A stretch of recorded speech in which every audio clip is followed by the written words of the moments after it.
ಆತ್ಮೀಯ ಬಂಧುಗಳೇ, ಇಂದು ಅಕ್ಷಯ ತೃತೀಯ. ನಿಮ್ಮೆಲ್ಲರಿಗೂ ಕೂಡ ಅಕ್ಷಯ ತೃತೀಯದ ಹಾರ್ದಿಕ ಶುಭಾಶಯಗಳು.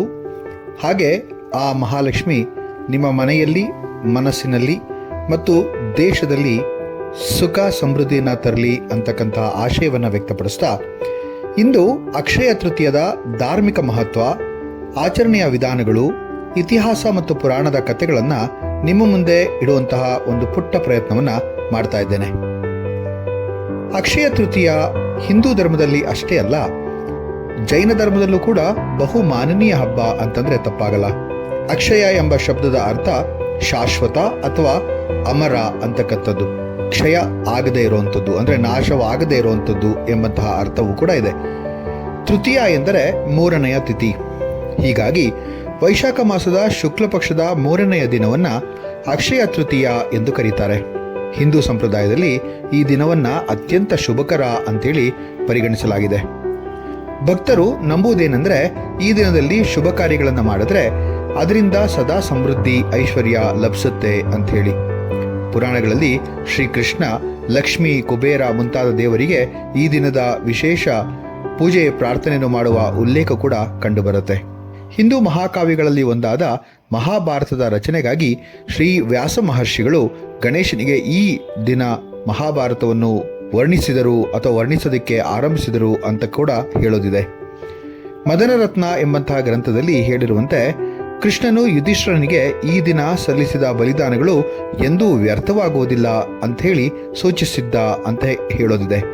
ಹೀಗಾಗಿ ಹೊಸ ಯೋಜನೆಗಳು, ವ್ಯಾಪಾರ, ವಿವಾಹ ಮೊದಲಾದ ಯಾವುದೇ ಶುಭ ಕಾರ್ಯಗಳನ್ನು ಈ ದಿನ ಆರಂಭಿಸಲು ಸೂಕ್ತ ಎಂಬುದು ಇಲ್ಲಿ ತಿಳಿದು ಬರುತ್ತೆ.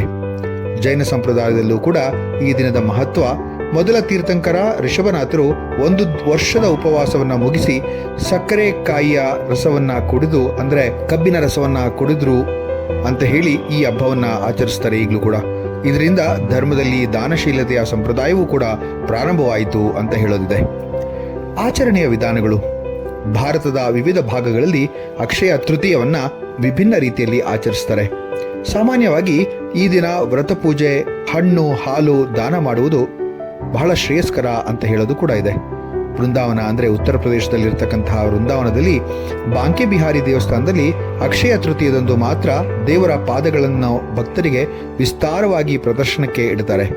ಜನರು ಈ ದಿನವನ್ನು ನಿರ್ಮಾಣದ ಮೊದಲ ದಿನವೆಂದು ನಂಬಿ ವಿಶ್ವದ ವಿವಿಧ ಭಾಗಗಳಿಂದ ವೃಂದಾವನದ ಯಮುನಾ ಘಾಟಿಗಳಿಗೆ ಸ್ನಾನಾರ್ಥ ಗುಣಬಿಂಬವನ್ನು ಪಡೆಯಲು ಬರ್ತಾರೆ. ಒಡಿಶಾದಲ್ಲಿ ಪೂರಿ ಜಗನ್ನಾಥ ದೇವಸ್ಥಾನ ಇದ್ದು, ಆ ಜಗನ್ನಾಥ ದೇವಸ್ಥಾನದ ರಥಯಾತ್ರೆಯ ಪ್ರಯಾಣಕ್ಕೆ, ರಥದ ನಿರ್ಮಾಣಕ್ಕೆ ಅಕ್ಷಯ ತೃತೀಯ ಬಹಳ ಶ್ರೇಯಸ್ಕರವಾದಂತಹ ದಿನ ಅಂತ ಹೇಳ್ತಾರೆ. ಆದ್ದರಿಂದ ರಥ ಮಾಡುವಂತಹ ಕಾರ್ಯಾರಂಭ ಇಂದು ಆಗುತ್ತೆ. ರೈತರು ಈ ಸಮಯದಲ್ಲಿ ಹೊಸ ಬಿತ್ತನೆ ಮಾಡಿ ಲಕ್ಷ್ಮೀದೇವಿಗೆ ಧಾನ್ಯ ಸಮೃದ್ಧಿಗಾಗಿ ಪ್ರಾರ್ಥನೆ ಮಾಡ್ತಾರೆ. ಮಹಾರಾಷ್ಟ್ರದಲ್ಲಿ ಮಹಿಳೆಯರು ಹಳದಿ ಕುಂಕುಮದ ವಿನಿಮಯವನ್ನ ಮಾಡ್ಕೊಳ್ತಾರೆ. ದೇವಿ ಗೌರಿಗೆ ಪೂಜೆ ಸಲ್ಲಿಸ್ತಾರೆ. ಇದರಿಂದ ಪತಿ ಮತ್ತು ಕುಟುಂಬದ ಶಾಂತಿ ಸದಾ ಇರುತ್ತೆ ಅಂತಕ್ಕಂಥ ನಂಬಿಕೆ ಅವರದು. ಪಶ್ಚಿಮ ಬಂಗಾಳದಲ್ಲಿ ಬರಗಾವಲು ವ್ಯಾಪಾರಿಗಳು ಮತ್ತು ವಣಿಕರು ಲಕ್ಷ್ಮೀದೇವಿಗೆ ವಿಶೇಷ ಪೂಜೆ ಮಾಡ್ತಾರೆ. ಜನರು ಈ ದಿನ ಚಿನ್ನ, ಬೆಳ್ಳಿ ಖರೀದಿಸಿ ಐಶ್ವರ್ಯ ಮತ್ತು ಸಮೃದ್ಧಿಯನ್ನು ಆಕರ್ಷಿಸಿಕೊಳ್ತಾರೆ ಅಂತ ಹೇಳುವಂತಹ ಒಂದು ಮಾತು ಕೂಡ ಇದೆ. ನಮ್ಮ ಕರ್ನಾಟಕದಲ್ಲಿ ಈ ಹಬ್ಬವನ್ನು ಅಕ್ಷಯ ತದಿಗೆ ಎಂದು ಕೂಡ ಕರೀತಾರೆ. ರಾಜ್ಯದಲ್ಲಿ ವ್ಯಾಪಾರಿಗಳು ಮತ್ತು ಸಾಮಾನ್ಯರು ಈ ದಿನ ಚಿನ್ನ ಅಥವಾ ಬೆಳ್ಳಿಯನ್ನು ಖರೀದಿಸಿ ಕುಟುಂಬದ ಆರೋಗ್ಯ ಮತ್ತು ಪ್ರಸನ್ನತೆಗಾಗಿ ಶುಭಾಂಕಗಳನ್ನು ಕಲ್ಪಿಸಿಕೊಳ್ತಾರೆ ಅಂತ ಹೇಳಿದ್ರೆ ತಪ್ಪಾಗಲ್ಲ. ಜೈನ ಸಮುದಾಯದವರು ಋಷಭನಾಥನು ಪ್ರತಿಪಾದಿಸಿದ್ರಿಂದ ಜೈನರು 1 ವರ್ಷದ ಉದ್ವೇಗ ಅಂದರೆ ಉಪವಾಸವನ್ನು ಮುಗಿಸಿ ಅಕ್ಷಯ ತೃತೀಯದಲ್ಲಿ ಕಬ್ಬಿನ ರಸವನ್ನು ಕುಡಿದು ಹಬ್ಬವನ್ನು ಮುಕ್ತಾಯಗೊಳಿಸ್ತಾರೆ. ಇನ್ನು ಇತಿಹಾಸ ಮತ್ತು ಪುರಾಣದ ಕಥೆಗಳು. ಅಕ್ಷಯ ತೃತೀಯ ಕುರಿತು ಪೌರಾಣಿಕ ಕಥೆಗಳು ಬಹಳ ಇದೆ. ಈ ಹಬ್ಬ ಆಧ್ಯಾತ್ಮಿಕ ಶಕ್ತಿಗೆ ಒದಗುವ ಅವಿಭಾಜ್ಯ ಅಂಶ ಕೂಡ ಆಗಿದೆ. ಹಿಂದೂ ಪುರಾಣಗಳಲ್ಲಿ ಈ ದಿನದೊಂದಿಗೆ ಹಲವು ದೈವಿಕ ಘಟನೆಗಳನ್ನು ನೆನೆಸಿಕೊಳ್ಳಬಹುದು. ತ್ರೇತಾಯುಗ ಮತ್ತು ಪರಶುರಾಮರು ಈ ಒಂದು ದಿನದಂದೇ ಹುಟ್ಟಿದ್ರು ಅಂಥೇಳಿ, ಅಂದರೆ ಕೆಲವು ಪುರಾಣಗಳು ಈ ದಿನವನ್ನೇ ತ್ರೇತಾಯುಗದ ಆರಂಭ ಅಂತ ಕೂಡ ಹೇಳೋದಿದೆ. ವಿಷ್ಣುವಿನ ಷಷ್ಠಿ ಅವತಾರವಾದ ಅಂದರೆ 6ನೇ ಅವತಾರವಾದ ಪರಶುರಾಮನ ಜನ್ಮ ಕೂಡ ಇಂದೇ ಆಯಿತು ಅಂತ ಹೇಳೋದು ಇದೆ. ವ್ಯಾಸ ಮಹರ್ಷಿ ವೇದವ್ಯಾಸರು ಗಣೇಶನಿಗೆ ಈ ದಿನ ಮಹಾಕಾವ್ಯ ಪಠಣದ ಕಾರ್ಯ ಆರಂಭಿಸಿದ್ರು ಅಂತ ಕೂಡ ಹೇಳೋದಿದೆ. ಮಹಾಭಾರತದ ಕಥೆಯಲ್ಲಿ ಕೃಷ್ಣನು ಪಾಂಡವರ ಪತ್ನಿ ದ್ರೌಪದಿಗೆ ಸದಾ ಆಹಾರದ ಪೂರಕ ಒದಗಿಸುವ ಅಮರ ಪಾತ್ರೆ ಅಂದರೆ ಅಕ್ಷಯ ಪಾತ್ರವನ್ನ ಈ ದಿನವೇ ನೀಡಿದನು ಅಂತ ಹೇಳುವಂತಹ ಕಥೆ ಕೂಡ ಇದೆ. ಭಾಗವತ ಪುರಾಣದ ಪ್ರಕಾರ ಕೃಷ್ಣನ ಬಾಲ್ಯ ಮಿತ್ರ ಸುಧಾಮನು ಬಡತನದಿಂದ ಬಳಲಿ ಕಷ್ಟಪಟ್ಟು ಅಕ್ಷಯ ತೃತೀಯ ದಿನದಂದೇ ಕೃಷ್ಣನನ್ನು ಕಾಣಲು ದ್ವಾರಕೆಗೆ ಬಂದು ತನ್ನ ಒಂದು ಸೆರಗಿನಲ್ಲಿ ಮುಚ್ಚಿಟ್ಟಿದ್ದ ಅವಲಕ್ಕಿಯನ್ನ ಕೃಷ್ಣನಿಗೆ ತಂದು ಅರ್ಪಿಸಿದ ಅಂತ ಹೇಳೋದಿದೆ. ಕೃಷ್ಣನು ಈ ಸತ್ಕಾರವನ್ನು ಉತ್ತಮವಾಗಿ ಸ್ವೀಕರಿಸಿ ಸುಧಾಮನಿಗೆ ಅಮೂಲ್ಯವಾದಂತಹ ಐಶ್ವರ್ಯವನ್ನು ನೀಡಿದಂತಹ ಒಂದು ದಿನವೂ ಕೂಡ ಇದೇ ಆಗಿದೆ ಅಂತ ಹೇಳೋದು ಇದೆ. ಸ್ಕಂದ ಪುರಾಣದಲ್ಲಿ ಇಂದ್ರನು ತನ್ನ ಪಾಪಶೀಲತೆಯಿಂದ ದೂರ ಸರಿಯಲು ಅಕ್ಷಯ ತೃತೀಯದಲ್ಲಿ ದಾನವಿಧಿ, ಹೋಮ ಮುಂತಾದ ಆಚರಣೆಗಳನ್ನು ಮಾಡಿ ದೈವತ್ವಕ್ಕೆ ಹಿಂದಿರುಗಿದ ಅಂತ ಹೇಳುವಂತಹ ಕಥೆ ಕೂಡ ಇದೆ. ಈ ದಿನವೇ ಗಂಗೆಯನ್ನ ಭಗೀರಥ ಈ ಭೂಮಿ ಮೇಲೆ ತಂದ ಅಂತಕ್ಕಂಥ ಮಾತು ಕೂಡ ಇದೆ.